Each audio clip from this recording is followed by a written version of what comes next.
100 Bullets is an American comic book published by DC Comics under its Vertigo imprint. Written by Brian Azzarello and illustrated by Eduardo Risso, the comic book ran for 100 issues and won the Eisner Award and Harvey Award. Style: both the writing and artwork in 100 Bullets exemplifies the noir and pulp genres of popular modern fiction. Consistent with noir convention, most of the characters are deeply flawed. As is also common in pulp and noir genres, 100 Bullets frequently portrays stylized and graphic violence. 100 Bullets is notable for creator Brian Azzarello's realistic use of regional and local accents, as well as the frequent use of slang and oblique, metaphorical language in his characters' dialogue.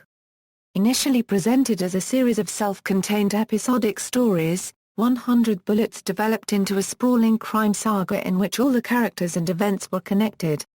Plot: the core concept of 100 Bullets is based on the question of people willing to act on the desire of violent revenge if given the means, opportunity, and a reasonable chance to succeed.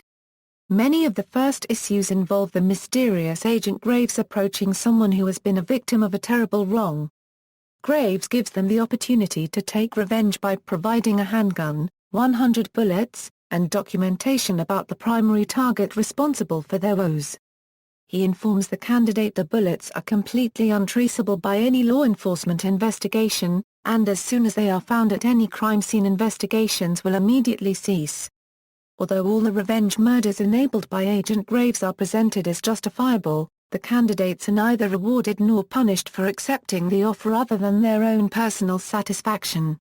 Several people decline, but others who accept find varied success or failure. The Attacher copyright and Graves' games are later revealed to be only a minor part of a much broader story. Agent Graves is the leader of a group known as the Minutemen, a group of 7 men who serve as the enforcers and police of a clandestine organization known as the Trust.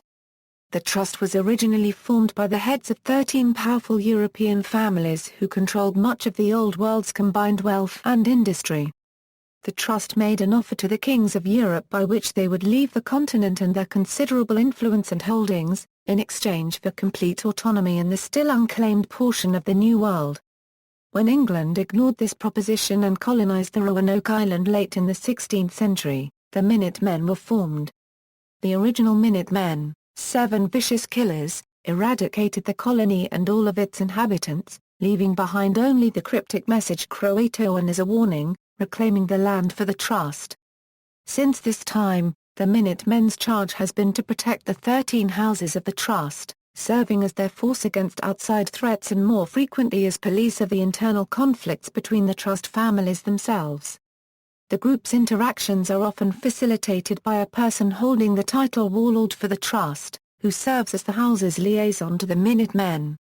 Sometime in the late 20th century, the Minutemen were betrayed by the Trust and disbanded after Agent Graves refused to reenact the greatest crime in the history of mankind.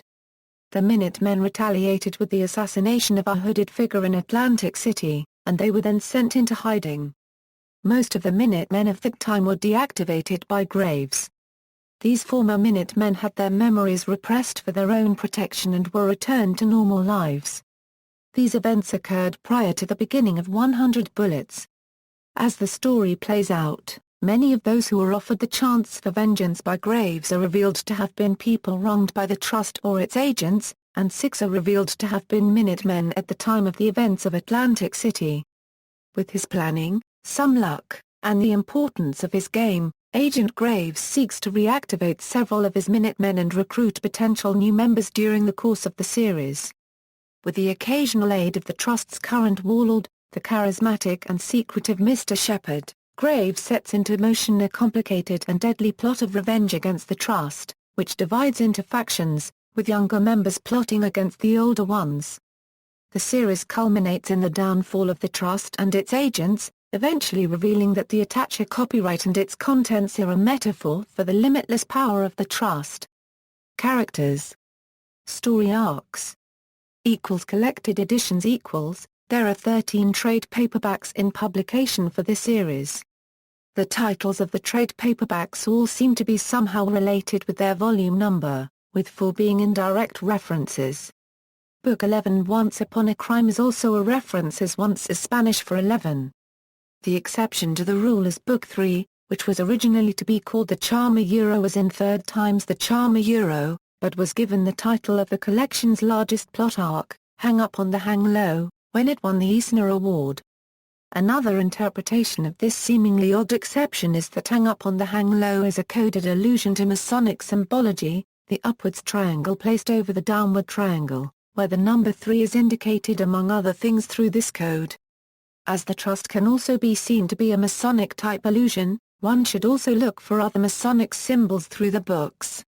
The allusion itself may come as well simply by describing the shape of the number 3 itself, composed of an upward hook and a downward hook, where the hang-up hook rests upon the hang-low hook.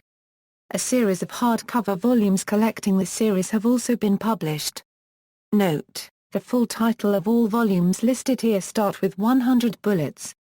100 Bullets Deluxe Edition =. Other media adaptations: Acclaim announced plans to release a video game based on 100 Bullets.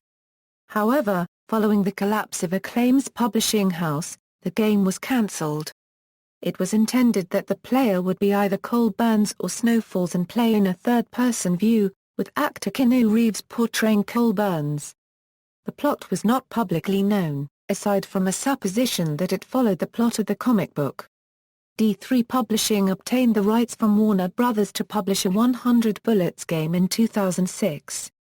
They intended to make a video game completely independent from Acclaim's aborted vision, but still heavily reliant on input and plotting from Brian Azzarello and releasing it in Q3 2007, however it was never released. On June 23, 2011, IGN reported that David S. Goyer, co-writer of Dark City and The Dark Knight, was attached to executive produce and write a TV series based on the comics for Showtime. However, in a June 2013 interview with Ain't It Cool News, Goyer stated that the project got incredibly close at Showtime before being turned down due to a multitude of mass shootings across the United States. He called the sudden turn of events frustrating, further stating, "At one point, I thought it was going to happen at Showtime. It got to the 3-yard line." On April 28, 2014, Sci-Fi Now reported that the Wall Street Journal's release of information regarding upcoming Warner Brothers films based on DC Comics properties. The films that were revealed to be in development included the much-anticipated Justice League film. Shazam, Fables, and 100 Bullets were among the other films listed, and are currently in varying stages of production. In August 2015, it was announced that a film adaptation of the novel is being produced by Tom Hardy with the option for him to star in the film. It will be written by Chris Borelli and distributed by New Line Cinema. Critical reception: the series has attracted critical acclaim from within and beyond the American comics industry, as very violent, dark and clever, and a series of compelling morality tales. In his introduction for the second volume collection, Howard Chaykin wrote, "Thanks are overdue to both these guys for producing the most exciting comic book in years." Awards: the series won the 2002 Harvey Awards for Best Writer, Best Artist and Best Continuing Series, and the 2003 Harvey Award for Best Artist, as well as the 2001 Eisner Award for Best Serialized Story, and the 2002 and 2004 Eisner Award for Best Continuing Series.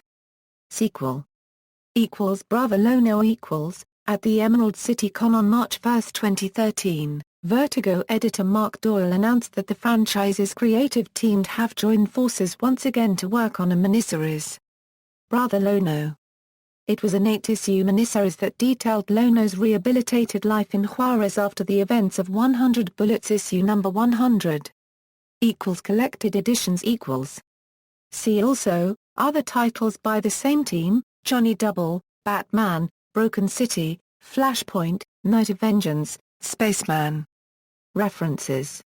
External links: 100bullets.co.uk fan site, on material from which parts of this article were based. Brian Azzarello interview to Sequential Tart regards the development of 100 Bullets, among other things. Website for series artist Eduardo Risso, website for cover artist Dave Johnson.